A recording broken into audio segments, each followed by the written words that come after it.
आज हम गीता के ध्यान योग की बात करेंगे। पहले अध्याय में हमने देखा था कि कृष्ण ने बड़े बड़े उत्साह के साथ, बड़ी विनम्रता के साथ अर्जुन से कहा था कि वो गंडीव उठाए और युद्ध करे।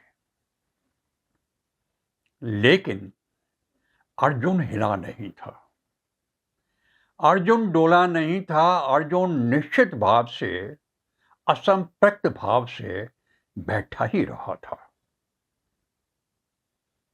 कृष्ण सोचते हैं कि अर्जुन के ऊपर जो माया मोह और जो भौतिक जगत का जादू है वो पूर्ण रूप से हावी है, वो उससे मुक्त नहीं हो पा रहा है। कृष्ण कहते हैं, हे अर्जुन, हे पांडुपुत्र, जो आदमी कर्म फल को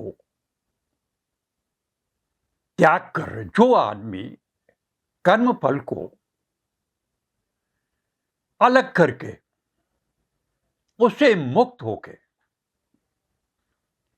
अपना कर्तव्य करता है, वो आदमी योगी होता है, सन्यासी होता है।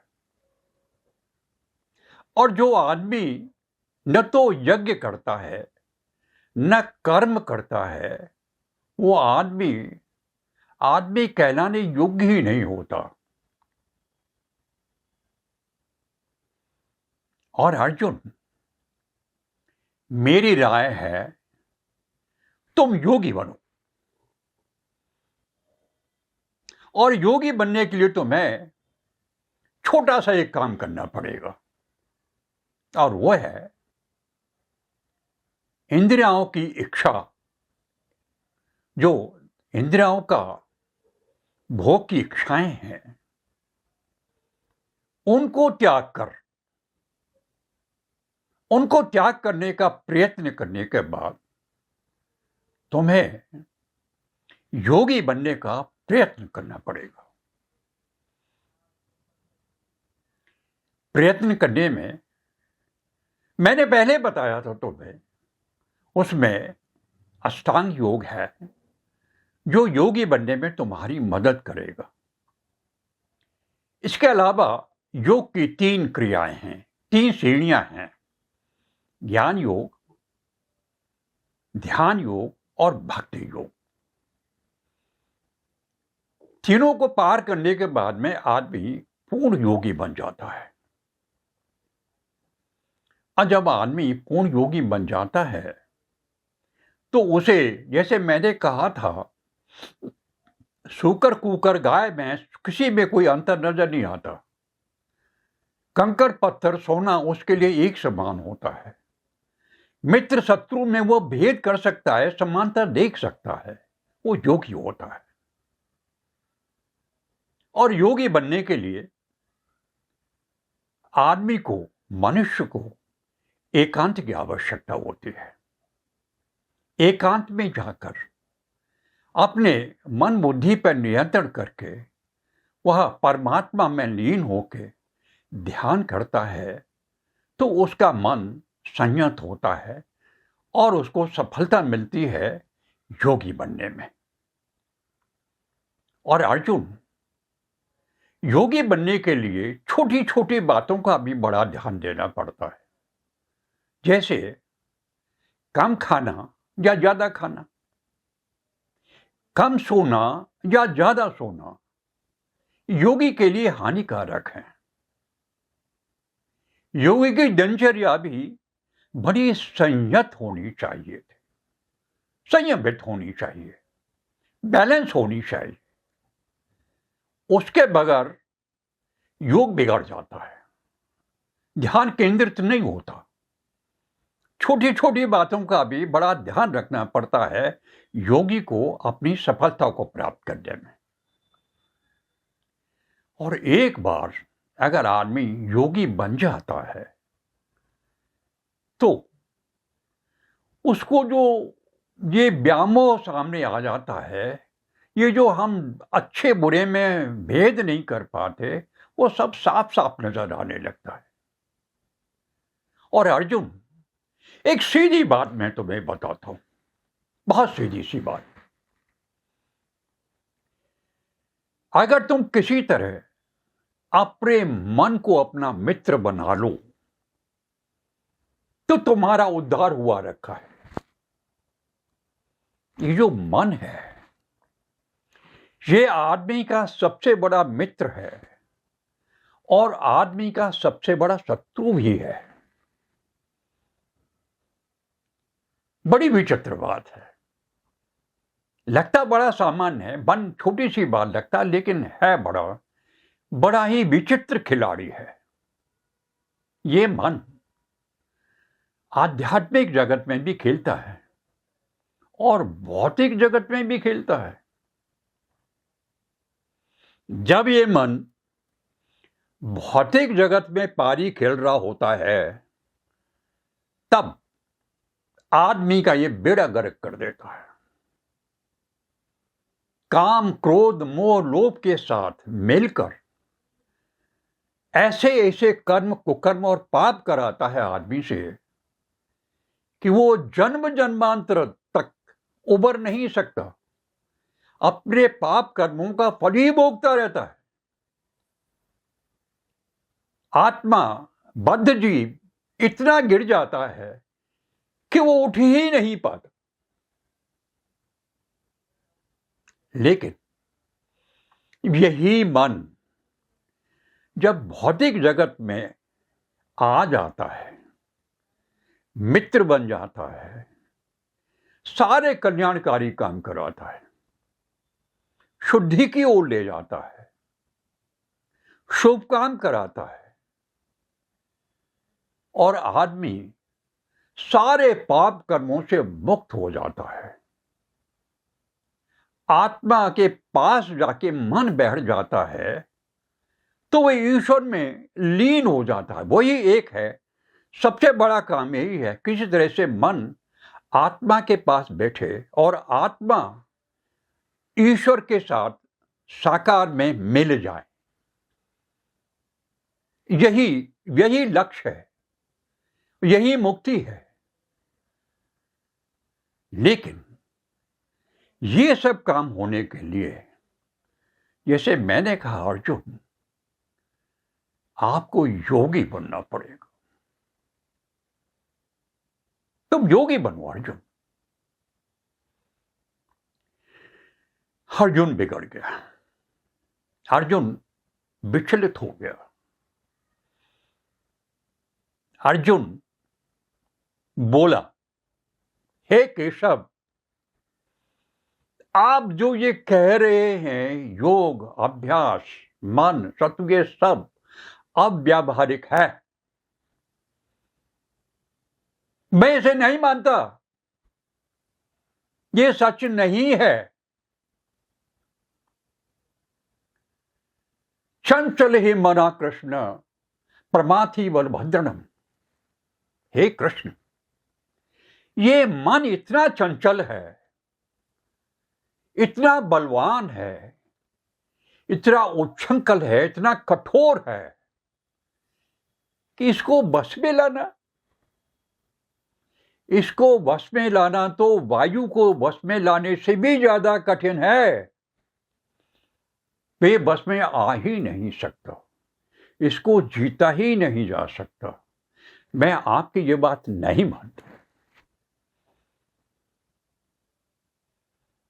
कृष्ण हंस पड़े, हंसे, कहा, अर्जुन, बात तुम्हारी ठीक है, गलत नहीं है।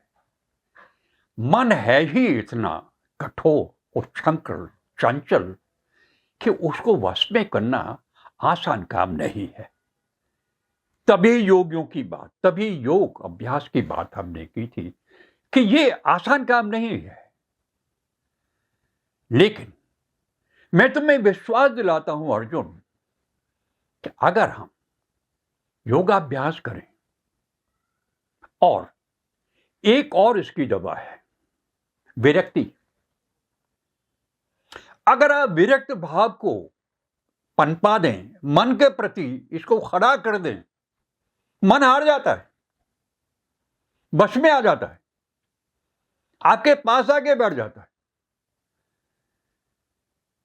और जिस आदमी के पास मन आके बैठ जाता है, जिसका मन मित्र बन जाता है, वह एक तरह से कल्याणकारी युग का आरंभ हो जाता है। शुद्ध विचार आते हैं, परमार्थ की बात होती है, ज्ञान की बात होती है, कल्याण की बात होती है। योगी बनने के बाद आदमी समदर्शी हो जाता है, समभाव उसमें आ जाता है, वो सबके लिए समर्पित हो जाता है, वो एक अच्छा मनुष्य बन जाता है। अर्जुन फिर बोल पड़ा। अर्जुन फिर बोल पड़ा और बोला, मुझे एक संशय है कृष्ण, मुझे एक बड़ा संशय है। मैंने देखा है, मैं जानता हूं कुछ ऐसे मनुष्यों को, कुछ ऐसे लोगों को जिन्होंने कोशिश की योग में जाने की, तपस्या की और बीच में डूब गए, न घर के रहे न घाट के, न इस लोक में गए न उस लोक में, बर्बाद हो गए।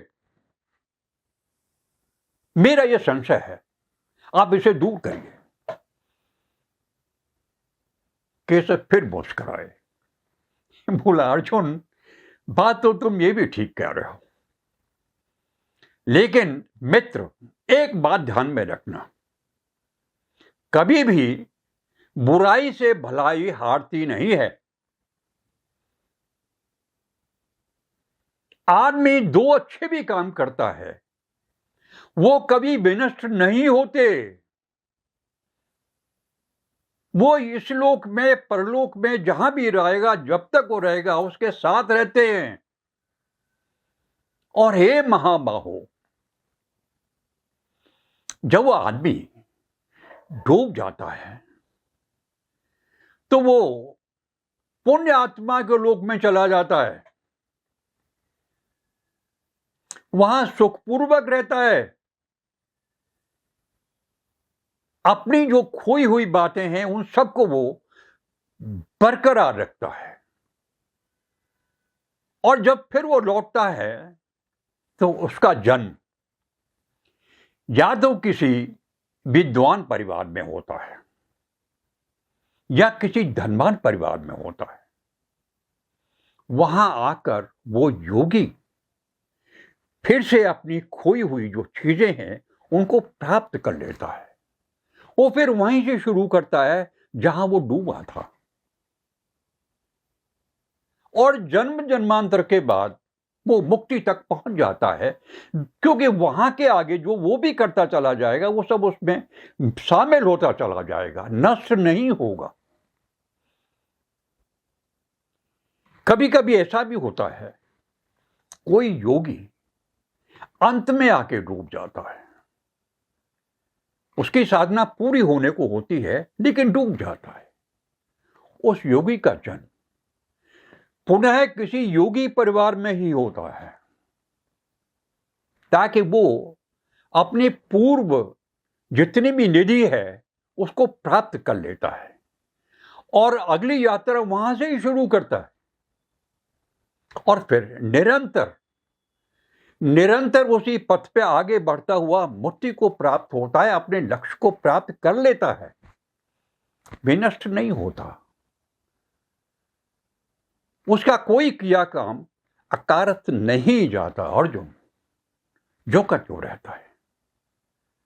इसलिए मैं कहता हूं, हे मित्र, हे अर्जुन, तुम योगी बनो, तुम योगी बनो। योगी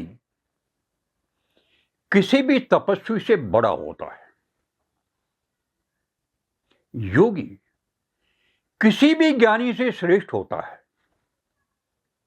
योगी किसी भी नियत कर्म करने वाले मनुष्य से बहुत बहुत ऊंचा और बड़ा होता है। और हे मित्र, योगी मुझे बहुत प्यारा होता है। तुम मेरे मित्र हो, योगी बनो। जो योगी मुझे भजता है, जो योगी मेरे साथ रहकर कल्याणकारी कार्य करता है, जो योगी श्रद्धापूर्वक भक्ति में लीन रहता है,